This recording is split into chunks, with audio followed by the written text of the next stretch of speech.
Lonnie Clark, Nuts for Art. I'm here again, breaking the nuclear taboo. What I want to talk to you tonight is about abandoned uranium mines. This is another topic that we don't talk about. I briefly mentioned it last night when we were on the air with Jerome. And I wanted to show you this, so I'm going to get right into it. And I did send Jerome an invite in case he wants to join us. So hopefully we'll be seeing him. I'm not going to be here for very long, but check this out. I wanted to show this to you. We're breaking the nuclear taboo. We're talking about it, baby. Abandoned uranium mines. How many uranium mines do you think we have abandoned in our country? It includes 15,000 mine locations. You think that's a real number, 15,000? So the uranium mining began in 1940s, primarily to produce uranium for weapons and later for nuclear fuel. By the way, uranium mining is something that the Saudi Arabians are doing right now, too. So that's a very big story that I don't know if you guys are aware of. Oh, wow, that's weird. I went back to seeing me. Let's go back. Here. There we go. That's what happens when you move around. Okay, I'm getting this whole thing. So this includes 15,000 mine locations, but actually that I have read on other parts of the EPA. Now this is abandonedmines.gov. So I'll read a little bit about this, and then this is really interesting. Cleanup efforts. Federal agency leads. Nuclear Regulatory Commission licensed uranium facilities and tail mining's 12 conventional uranium mills and 4 in situ leach facilities. U.S. Department of Energy inactive tailing sites, currently 24. All uranium sites not covered by NRC and DOE is the environmental EPA, which we have just underfunded and fired a bunch of people. And we don't need that old nasty EPA anyways, because we're not going to talk about it anymore. Under Title I, DOE was charged with completing surface reclamation at 24 inactive uranium mill tailings. Under Title II, cleanup is occurring at 16 uranium recovering facilities. Now, included in that, check out where the bulk of them were. We sort of went past this very quickly, but 4,000 mines with documented production on state, federal, and tribal agencies, occurrences in 14 states, New Mexico, Arizona, Wyoming, Colorado, Utah, and about 75% of those on federal and tribal lands. And you know why? Because they consider tribal lands to be theirs. So when I was poking around earlier, I asked this question. How many abandoned mines are there in the United States? I could not find it. I saw approximately 15,000. So this is a SaveTheWater.org. These people have probably done their homework. Let's go here. Let's add them to the list of people that are breaking the nuclear taboo. Woohoo! So let's see if my friend Jerome has actually come in here. Hold on just a second. I don't want to stop sharing. So I guess I have to stop sharing because I can't go back to the other page. So what does this say? Boy, is that hard to read. That's pretty light, folks. You have to really want to read that. Like, how do you read that? Doesn't that hurt your eyes? I'm telling you. Even with my glasses off, I can barely... I don't know. Can you guys read that? There are over 272 abandoned uranium mines in South Dakota, which continue to contaminate the Cheyenne River and lay waste to holy ceremonial locations. Not just the Native American population. South Dakota, which continue to contaminate the Cheyenne River and lay waste to holy ceremonial locations. Hi. Not just the Native. So we've got feedback super bad here. Yeah, I was listening to you on another tab. Oh, okay. So 86 that way. Hello. This is Jerome, the Sane Environmentalist. He called me up because he knows I'm going to do this every night at 8:30, folks. I've sort of decided that I'm going to keep doing this at 8:30. Every night I'm going to stop doing my homework or my work and just come here and share stuff because people don't know about this. Do you know about the abandoned uranium mines, Jerome? I know there's thousands of abandoned uranium mines, and I know that Check they out are this. filthy, a filthy, filthy mess. We just found a really awesome website. Hold on just a second. Let me see if I can get back to it. Beep. I haven't screen shared yet. It looks like you guys are just looking at me, right? There we go. This website here. I'm going to go back and screen share to this. Look at this. These are really awesome people. These are private. This is a thing. This is yeah, it's kind of hard to read. Uranium contamination in the United States, and this is from SaveTheWater.org, January 18, 2017. And I just scrolled I just found them. This was my question. My question was, how many uranium mines are there in the United States? And I saw this and clicked on it because it's brand new. It's the closest one, 2017. But look how, can you read this? That's very light reading. We should send them a letter and say, hey, we can't read your print here. Can you read that? I cannot. Way too light. Well, actually, if I full screen it, I can sort of read it. Okay, so listen to this. I'm going to read a little bit. I won't read the whole thing. I'll spare everybody, but listen to this. It's common that in the times following the water crisis, others are overshadowed and often forgotten. One of these forgotten water issues, this is called the nuclear taboo, is the contamination of the Navajo Nation. Experts attribute the lack of discussion on the topic to the biased media and to the United States' general disregard for the Native American community.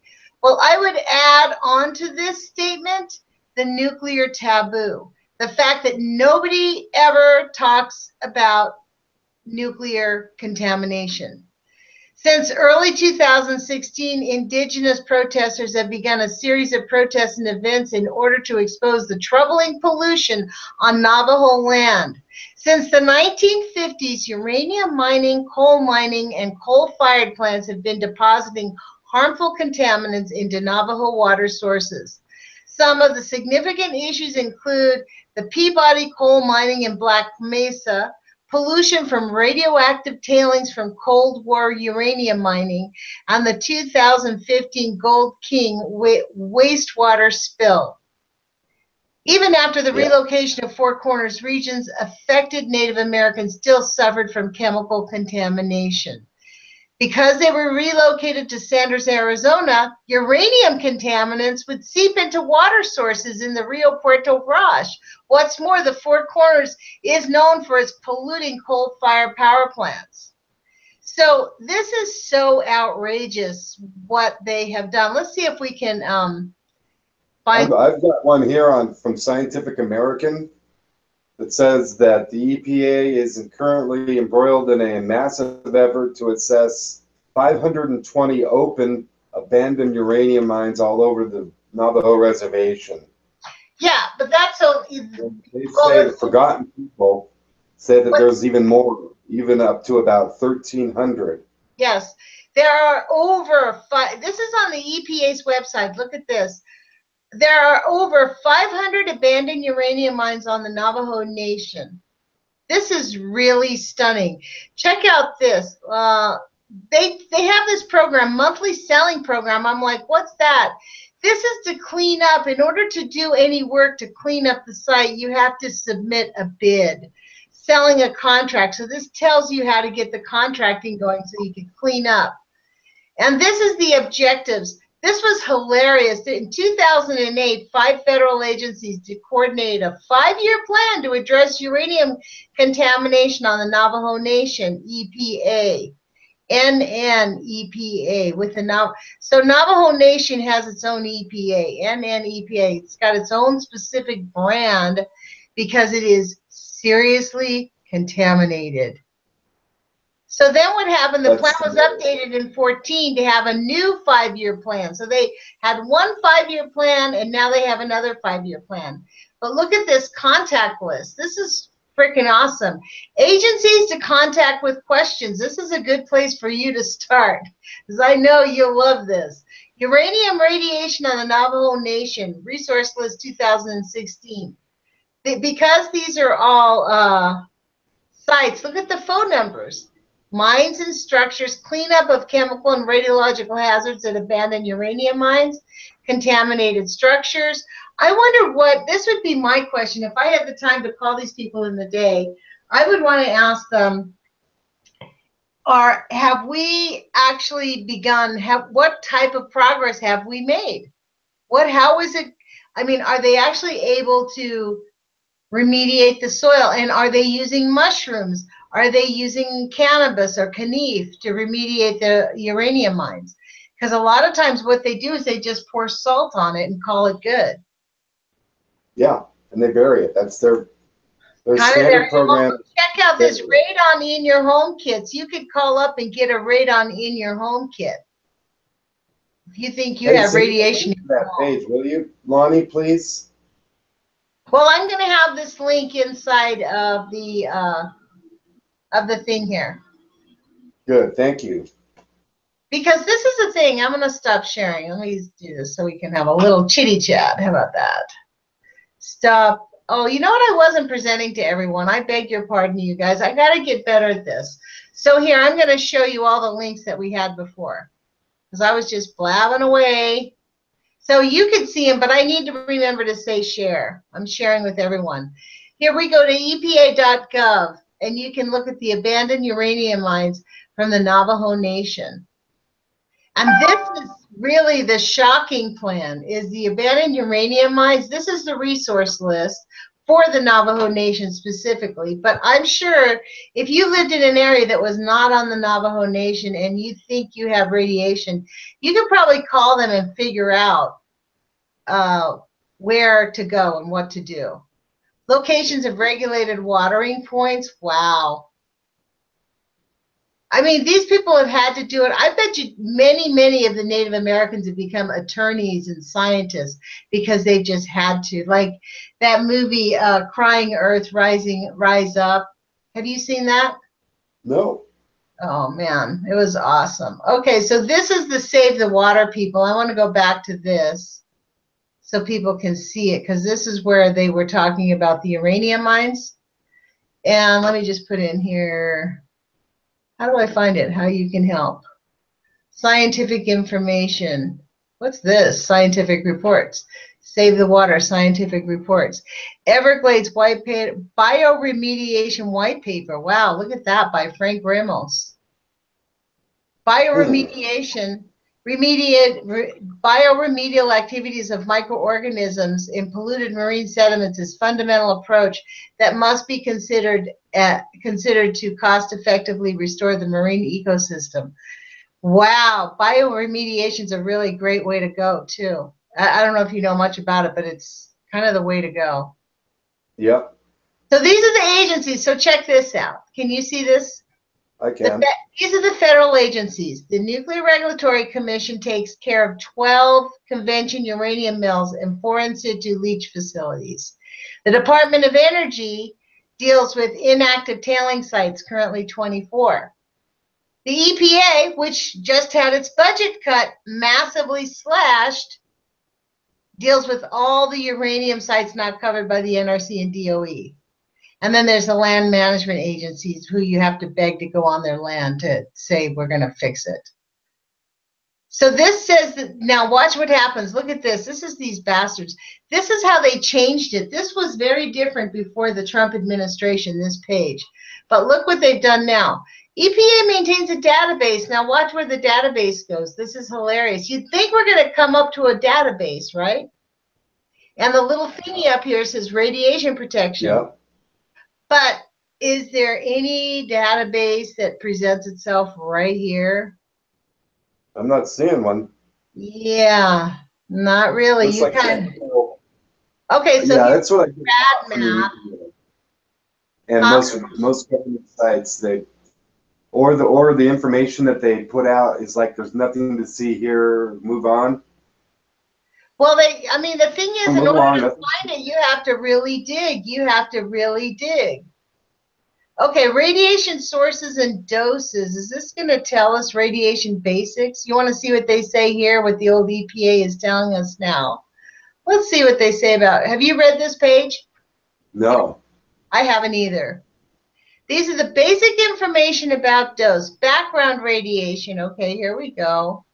So there's radiation everywhere. So don't worry, radioactive materials in the earth, so don't worry. Uranium, thorium are naturally found on the earth, and they're called primordial radionuclides and are a source of terrestrial radiation. So that makes us feel better because it's here. Man-made, a small fraction of background radiation comes from human activities. Oh, look at this. Did they not have dispersed in the environment from nuclear weapons tests and accidents like the one at Chernobyl? Not the one at Fukushima, the one at Chernobyl. Nuclear reactors emit small amounts of radioactive elements. Jerome, what are you doing? You sound horrible. Maybe I'm not there. Is that better? Yeah, whatever that was quite uncomfortable. Yeah, I just had to turn my microphone. Good idea. Okay, there you go. Yeah, I really need a better microphone. This is pretty. Do you guys ugly. have a good thrift store near you? I found a really good one at the thrift store when I was first starting. I was at the thrift store. They had all the thrift stores here don't have anything. Well, we're going to have to ask for donations out here. Somebody send Jerome a decent microphone. You also need to have some type of a recording thing, you know, so you can do recordings for the radio show. We got to figure out that. Yes, I think just a good microphone will help with that. You know. Okay, average. Look at what they're telling us. Look at these guys. These guys are such bastards. I cannot stand the way they twist this around. Average doses. We're exposed to radiation every day. Look at nuclear medicine, 12%. This is where we get it. This is all medical. So only less than consumers only get 2%. Internal is 5%. So, oh, God. Could they make this any more? Could they make this any more confusing? Really, seriously, look, they give us these things. They want it to be confusing. Yes, they do. You know, yes, just like they do Sieverts, and then they do REMs, and then ads, and then they do Rungens. They have how many different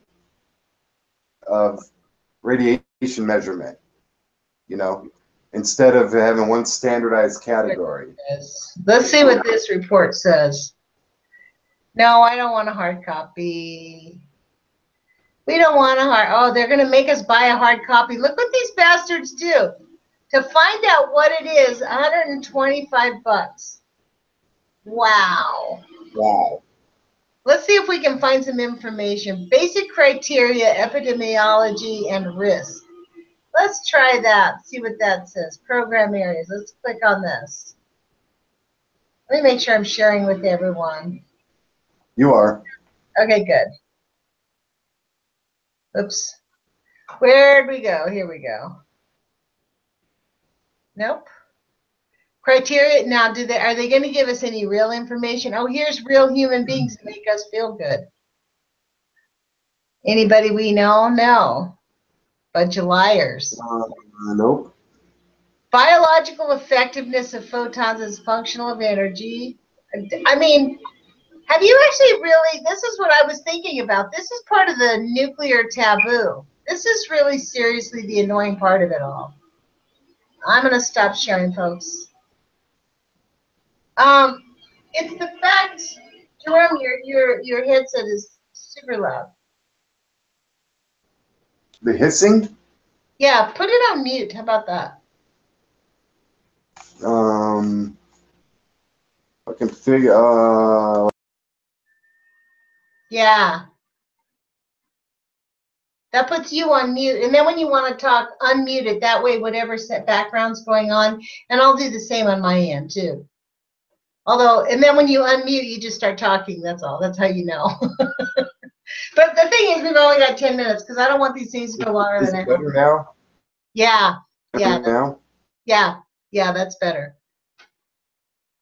Yeah, I have a loud refrigerator right next to me. I unplugged it. Okay. So, but this is the thing. This whole idea that we don't really know about abandoned uranium mines and how it's really massively affected the Native Americans.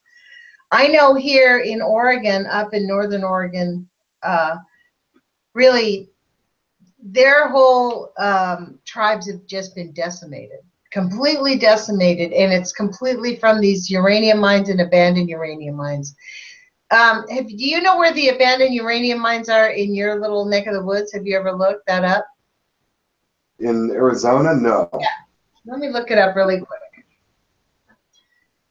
I'm going to look it up really quick because that's the thing. Like, we don't ever actually really know where these things are. Hold on, I'm not going to screen share while I'm looking for this. Abandoned uranium mines. Uranium mine. What's the name of the little town? Oh, yeah, the whole state. The Carrizo Mountains, Monument Valley. Yep. Yep. Unfortunately. Indian Reservation here in northeast Arizona. Yep. In the fluvial channels of the Shinneramp Sandstone. That's really bad. District. Sierra Anka District. Date Creek Basin. Porphyr Copper. And there we go, starting talking about uranium mining and the Navajo people. Wow. Currently, we have no producing uranium mines in Arizona. However, Denison Mines plans to begin mining its Arizona 1 mine in 2007. Wow. Deposit in the Brecca Pipe on the Colorado Plateau in northern Arizona in 2011. The state of Arizona issued air and water permits to Denison, which would allow uranium mining to resume at 3 locations north of the Grand Canyon. 15 Energy Fuels was preparing to mine uranium at its Canyon mine, a deposit on U.S. Forest Service land 6 miles in the south rim of the Grand Canyon. Yeah. Yeah, so all of Arizona. Mining in Arizona. There's a lot of it in Arizona. Literally crap loads of it.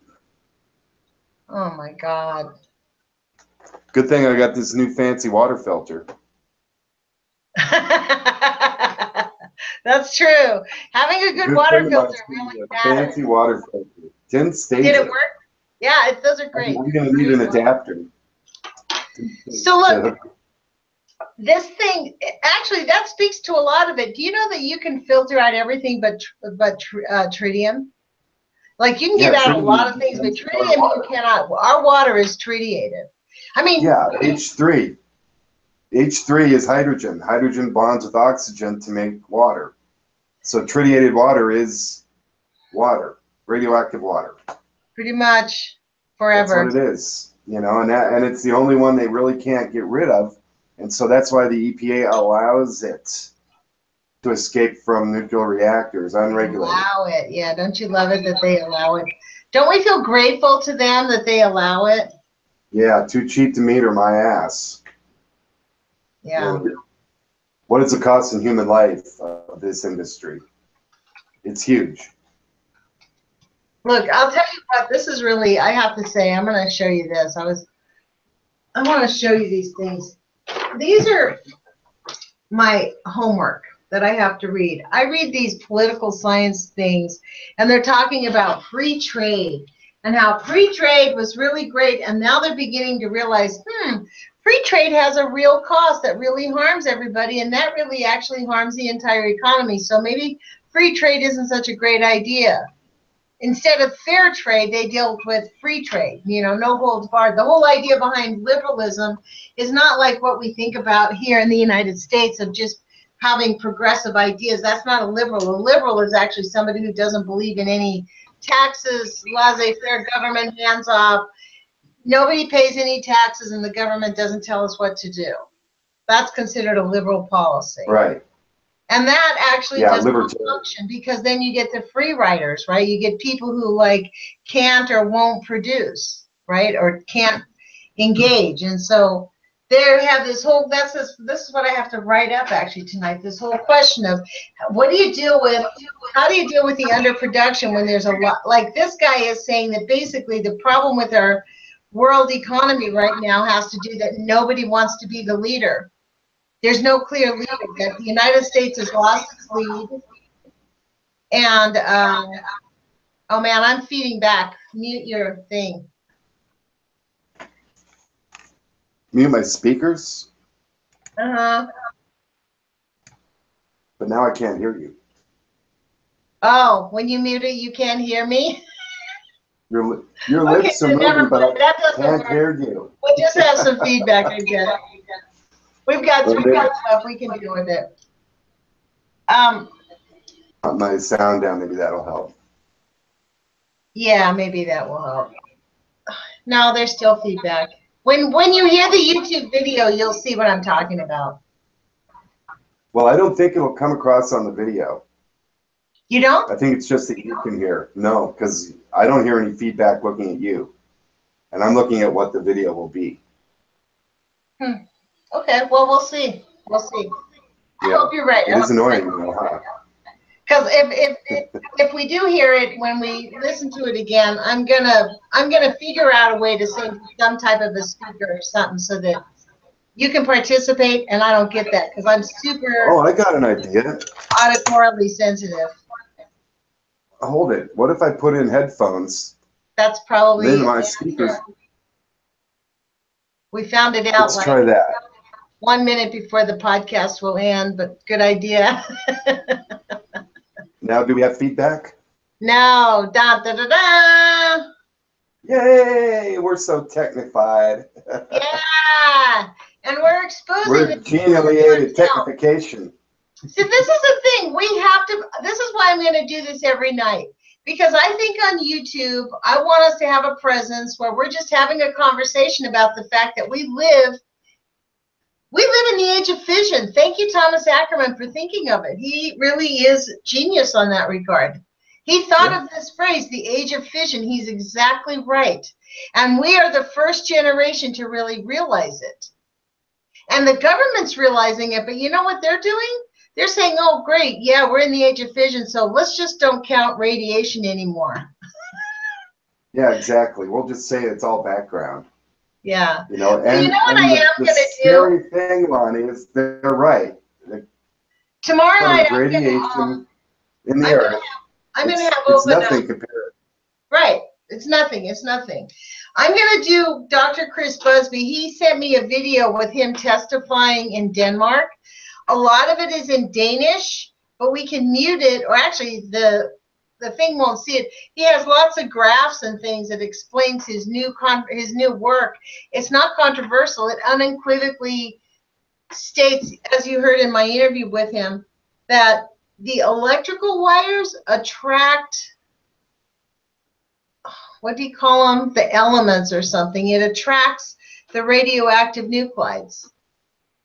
So radio wires, the electrical wires around cities and stuff, actually attracts the radioactive nuclides. And he's been able to show it caused harmful effects around children that live around that.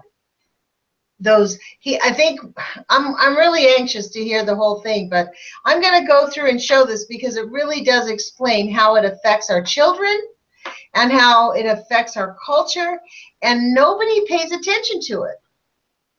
Like the poor little Native American. Nobody also pays attention. What? Nobody pays attention to the fact that children are 100 times more susceptible to radioactive poisoning than adults are. Okay, so maybe tomorrow night we should talk about this. The reason people don't pay attention to children is because in this culture, we have institutionalized misogyny. and only white males matter, and after white males, men of color matter. And then next, I mean, it's a hierarchical thing. The reason children don't matter is we live in an institution, in a culture where only certain segments of the if white males were getting cancer all the time and dying at the rates that children were getting cancer, we would have stopped the problem. We wouldn't just have ways to heal the cancer. We would have stopped the problem. So right, exactly. This is what I mean. The nuclear lies and the misogyny that goes on, like this mass murderer. You know, he was the Army, the Navy, they didn't even tell anybody. They only sent him to jail for a year for almost killing a kid. 1 year for killing a child. That's all he had. To me, that is egregious. That tells you everything about our military, in my view. Which, again, there's not that much, because even the nuclear industry, they don't really care who they kill. And who's going to have to care is us. No. At the WIP, that they consider one death every 10 years to be acceptable from their radioactivity.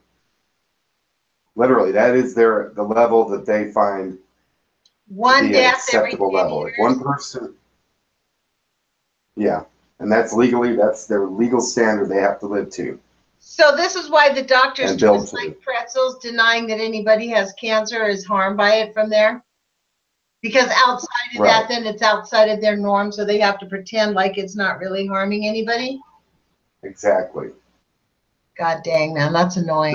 Like Don Hancock said, you know, with the workers that were internally contaminated at the WIP, it's like they never got a second opinion, and the government or the cleanup company or the storage company didn't try to help them to get a second opinion.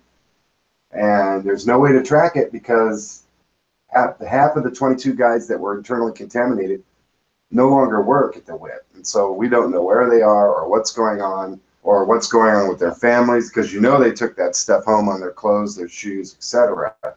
Yeah, yeah. And it's like, well, we don't have that specialist because, you know, radioactive contamination really isn't a problem, so not many doctors specialize in it. That was how they rationalized that. You know, nothing to see here. This is why I am going to do this every night for as long as I can take it. Yeah. And I'm not going to go on for long, so I'm going to end now because we've been on now a half an hour. So I'm going to be back tomorrow night at 8:30, and I'll be with you, girl. Huh? I'll be with you. Okay. And also keep in mind, I will be on the Age of Fission radio tomorrow morning at 8 o'clock Pacific time. Oh, good idea. Thanks for reminding them. UCY.TV, 8 o'clock Pacific time, for an hour. I have no idea what I'm going to talk about, but trust me, I'll find something. Yeah, that's easy. I don't have any end of information. I mean, hey, Jerome, were you able to chat since we're here together? Were you able to chat? I was able to say hello, hello, hello. Oh, on because the chat I don't thing. see any. And you can open up a chat window with this top button like that, and now I can enter there. Hello, yeah. Now, can you chat in there? I don't see anything. Did you chat? Oh, okay, good. Okay. See it? Yeah. Yeah, we're learning. We're getting technophobes. Okay. Technificated. All right. Exactly. So this is the deal. We're here to break the nuclear taboo. And if anybody who sees this video wants to join us tomorrow night or on any of these 8:30 sessions, send me an email to nutsforart@gmail.com, and I'll send you an invite. And then you can just accept it. We could have 3 or 4 people on at one time. That'd be kind of fun.